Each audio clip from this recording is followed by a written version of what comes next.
Friends, എല്ലാവർക്കും നമസ്കാരം. ഇന്നത്തെ റെസിപ്പി നല്ലൊരു ചെമ്മീൻ കറിയാണ്. ചപ്പാത്തിയുടെയും പത്തിരിയുടെയും ഒക്കെ കൂടെ കഴിക്കാൻ പറ്റുന്ന ഈസി ടേസ്റ്റി ആയിട്ടുള്ള ചെമ്മീൻ കറി എങ്ങനെയാണ് ചെയ്യുന്നതെന്ന് നോക്കാം. ഈ ഒരു ചെമ്മീൻ കറി റെഡിയാക്കാൻ വേണ്ടി 250 ഗ്രാം അല്ലെങ്കിൽ 1/4 കിലോ ചെമ്മീൻ എടുത്തിട്ടുണ്ട്. ചെമ്മീൻ നുള്ളി വൃത്തിയാക്കി കഴുകിയെടുത്തതിലേക്ക് ആവശ്യത്തിന് ഉപ്പ് ചേർത്ത് കൊടുക്കാം. 1/2 ടീസ്പൂൺ മഞ്ഞൾപ്പൊടി ചേർത്ത് കൊടുക്കാം. 3/4 ടീസ്പൂൺ മുളക് പൊടി ചേർത്ത് കൊടുക്കാം. 1/2 ടീസ്പൂൺ ചതച്ച കുരുമുളക്, ക്രഷ് ചെയ്ത കുരുമുളക് അല്ലെങ്കിൽ കുരുമുളക് പൊടി ചേർത്ത് കൊടുക്കാം. നല്ലതുപോലെ മിക്സ് ചെയ്ത് ഒരു 10 മിനിറ്റ് നേരം മാറ്റി വയ്ക്കുക. ഒരുപാട് നേരം ഒന്നും വെക്കേണ്ട, ഒരു 10 മിനിറ്റ് ഒക്കെ തന്നെ മതിയാവും. ഈ ഒരു ചെമ്മീൻ റെസ്റ്റ് ആക്കുന്ന സമയം കൊണ്ട് ഒരു മിക്സിയുടെ ജാറിലേക്ക് 1 ഇഞ്ച് കനത്തിലുള്ള ഇഞ്ചി, ഒരു 10-15 അല്ലി വെളുത്തുള്ളി, ചെറിയ വെളുത്തുള്ളിയാണ് 15 അല്ലി എടുത്തിട്ടുണ്ട്, ഒരു 10 അല്ലി ചെറിയുള്ളി, ഒരു തണ്ട് കറിവേപ്പില, 1 ടീസ്പൂൺ പെരിഞ്ജീരകം പൊടിച്ചതാണെങ്കിൽ 1/2 ടീസ്പൂൺ ഇട്ട് കൊടുത്താൽ മതി.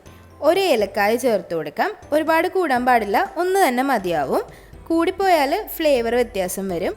3 വറ്റൽമുളക്, മുളക് പൊടിയാണെങ്കിൽ 1 ടേബിൾ സ്പൂൺ ചേർത്ത് കൊടുക്കാം. ഇനി ഇത് നല്ലതുപോലെ ഒന്ന് ക്രഷ് ചെയ്ത് മാറ്റി വയ്ക്കാം. അതിനുശേഷം ചെമ്മീൻ ഒന്ന് ഫ്രൈ ചെയ്തിട്ടെടുക്കാം. ഒരു ഫ്രൈയിങ് പാൻ നന്നായി ചൂടായതിനു ശേഷം അതിലേക്ക് വെളിച്ചെണ്ണ ഒഴിച്ചു കൊടുക്കുക. വെളിച്ചെണ്ണയിൽ തയ്യാറാക്കുന്നതാണ് നല്ല ടേസ്റ്റ് ഉണ്ടാവുക. അതിലേക്ക് ഓരോ ചെമ്മീനായി ഇട്ട് കൊടുത്തിട്ട് ഫ്രൈ ചെയ്തിട്ടെടുക്കാം.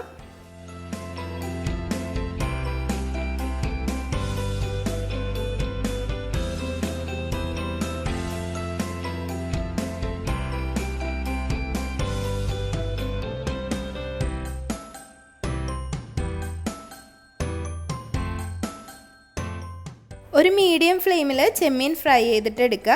ഒരു സൈഡ് ഒരു 5 മിനിറ്റ് മീഡിയം ഫ്ലെയിമിൽ വെച്ചതിന് ശേഷം ഒന്ന് മറിച്ചിട്ട് കൊടുക്കുക. ഫ്ലിപ്പ് ചെയ്തതിന് ശേഷവും ഒരു 3-4 മിനിറ്റൊക്കെ വരെ ഒന്ന് മറിച്ചിട്ട് കൊടുക്കുക. കരിഞ്ഞു പോവാതെ ശ്രദ്ധിക്കണം. തീ കൂട്ടിയിടാൻ പാടില്ല. ചെറിയ തീയിലിട്ടൊന്ന് ഫ്രൈ ചെയ്തിട്ട് മാറ്റി വയ്ക്കാം.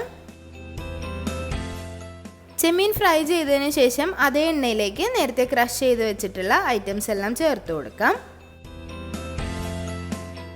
ഇതും ഒരു മീഡിയം ഫ്ലെയിമിൽ നന്നായിട്ടൊന്ന് പച്ചമണം മാറുന്നത് വരെ സോട്ട് ചെയ്തിട്ട് എടുക്കുക.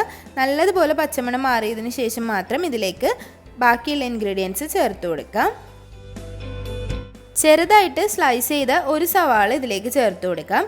ഉള്ളിയും ചേർത്ത് കൊടുക്കാവുന്നതാണ്. ഉള്ളിയാണെങ്കിൽ ഏകദേശം ഒരു 20-30 എണ്ണം ചെറുതായിട്ടൊന്ന് സ്ലൈസ് ചെയ്തത് ചേർത്ത് കൊടുക്കാവുന്നതാണ്. നല്ലതുപോലെ മിക്സാക്കി കൊടുക്കുക. ഉള്ളി ഒന്ന് വഴണ്ട് കിട്ടാൻ വേണ്ടി കുറച്ച് ഉപ്പ് ചേർത്ത് കൊടുക്കുക. ഉള്ളി നല്ലതുപോലെ വഴണ്ട് നല്ലൊരു ട്രാൻസ്പെറൻ്റ് ആയിട്ടുള്ള കളറിലേക്ക് എത്തണം. ഉള്ളി നന്നായി ട്രാൻസ്പെറൻ്റ് ആകുമ്പോൾ അതിലേക്ക് ഞാൻ 2 കപ്പ് പാൽ ഒഴിച്ചു കൊടുക്കുന്നുണ്ട്. തേങ്ങാപ്പാലാണ്. 2ാം പാലും 1ാം പാലും കൂടി മിക്സ് ചെയ്ത തേങ്ങാപ്പാലാണ്. ഇനി ഇതിലേക്ക് നമ്മൾ നേരത്തെ ഫ്രൈ ചെയ്ത് വെച്ചിട്ടുള്ള ചെമ്മീൻ ഇട്ട് കൊടുക്കണം. അതിനുശേഷം ഈ ഒരു പാലിൽ കിടന്ന് ചെമ്മീൻ നല്ലതുപോലെ വറ്റി വരണം. ചെറിയ തീയിലിട്ട് നല്ലതുപോലെ ചെമ്മീൻ വറ്റി വരുമ്പോൾ ഉള്ള ഒരു ടേസ്റ്റ്, അത് അടിപൊളി ടേസ്റ്റാണ്. കുറച്ച് കറിവേപ്പില കൂടി മുകളിലേക്ക് ഇട്ട് കൊടുക്കാം.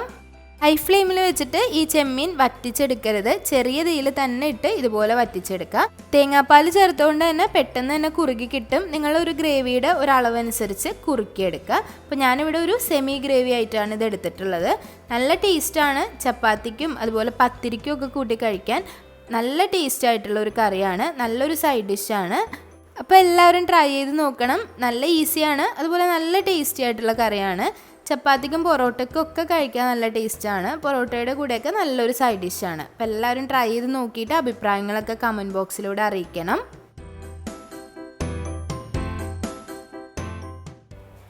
വീഡിയോസൊക്കെ ഇഷ്ടമാവുന്നുണ്ടെങ്കിൽ ലൈക്ക് ചെയ്യാൻ മറക്കരുത്. അതുപോലെ സബ്സ്ക്രൈബ് ചെയ്യാൻ മറക്കരുത്. സബ്സ്ക്രൈബ് ചെയ്യുമ്പോൾ കൂടെയുള്ള ബെല്ലൈക്കൺ കൂടി പ്രസ് ചെയ്യണം. അതുപോലെ നിങ്ങളെ ഫ്രണ്ട്സിനും ഫാമിലിക്കും ഒക്കെ ഈ ഒരു വീഡിയോ നിങ്ങൾക്ക് ഇഷ്ടമായിട്ടുണ്ടെങ്കിൽ ഒന്ന് ഷെയർ ചെയ്ത് കൊടുക്കാനും മറക്കരുത്. ഈ ഒരു നോമ്പ് കാലത്ത് പത്തിരിയുടെ ഒക്കെ കൂടെ ട്രൈ ചെയ്യാൻ പറ്റുന്ന അടിപൊളി ടേസ്റ്റി കറിയാണ്. അപ്പോൾ എല്ലാവരും ട്രൈ ചെയ്ത് നോക്കുക. ചോറിനൊപ്പവും ഈ ഒരു കറി കൂട്ടാൻ നല്ല ടേസ്റ്റാണ്. ഞാൻ പത്തിരിയുടെ കൂടെയാണ് ട്രൈ ചെയ്തിട്ടുണ്ടായിരുന്നത്. അപ്പോൾ എല്ലാവർക്കും റെസിപ്പി ഇഷ്ടമായിട്ടുണ്ടെന്ന് വിചാരിക്കുന്നു. ഇനിയും നല്ലൊരു റെസിപ്പി ആയിട്ട് വരുന്നതായിരിക്കും. അപ്പോൾ അതുവരേക്കും താങ്ക് യു.